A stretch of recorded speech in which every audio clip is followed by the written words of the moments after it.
هو مين الجيل الذهبي في الأهلي؟ وليه الجماهير عاملة قلق على السوشيال ميديا؟ وفي النهاية الأرقام قالت كلمتها. أنا لوجينا وده برنامج الترند بيقول إيه؟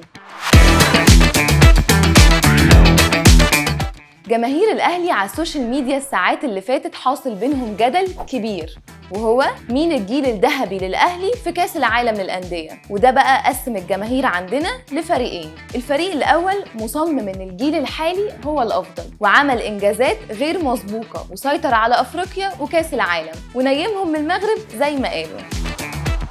أما الفريق التاني بقى بيقول لأ، ده جيل لعب فيه بركات ومتعب وفلافيو وكمان كان مدربهم جوزيه، وهو ده بقى الجيل اللي فعلا بعبع لأفريقيا.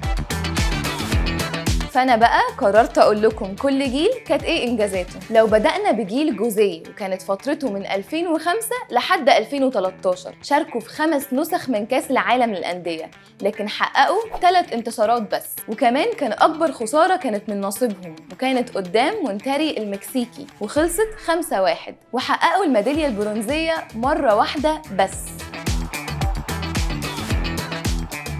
لو رحنا بقى للجيل الحالي هنلاقيهم برضو حققوا إنجاز تاريخي لما شاركوا في البطولة 4 سنين على التوالي، وده أول مرة يحصل. ده غير إنهم كمان ضمنوا المشاركة في أول نسخة من كأس العالم بشكله الجديد، واللي هيشارك فيه 32 فريق سنة 2025 في أمريكا. الجيل الحالي بقى بدأ رحلته في 2020 وحققوا البرونزية مرتين والمركز الرابع مرة، ولسه هنشوف النسخة دي الأهلي هياخد البرونزية الرابعة في تاريخه والثالثة للجيل ده، ولا هيحقق المركز الرابع للمرة الثانية ليه والثالثة في التاريخ. كمان كان في ظاهرة الجماهير متفاعلة معاها جدا وتحديدا على منصة اكس، وهي ان الاهلي ما رحمش ولا فريق عربي قبله في المونديال، من اول الفوز على الدحيل القطري وثلاثية الاتحاد، والاتنين كانوا على ارضهم وبين جماهيرهم، وكمان رباعية الهلال اللي كانت في الامارات. انا بالنسبة لي الترند هنا خلص، لكن مستنية في الكومنتس كلنا ندخل في نقاش على الافضل ونقول رأينا، واستنوني في الترند الجاي ونميمة جديدة من السوشيال ميديا.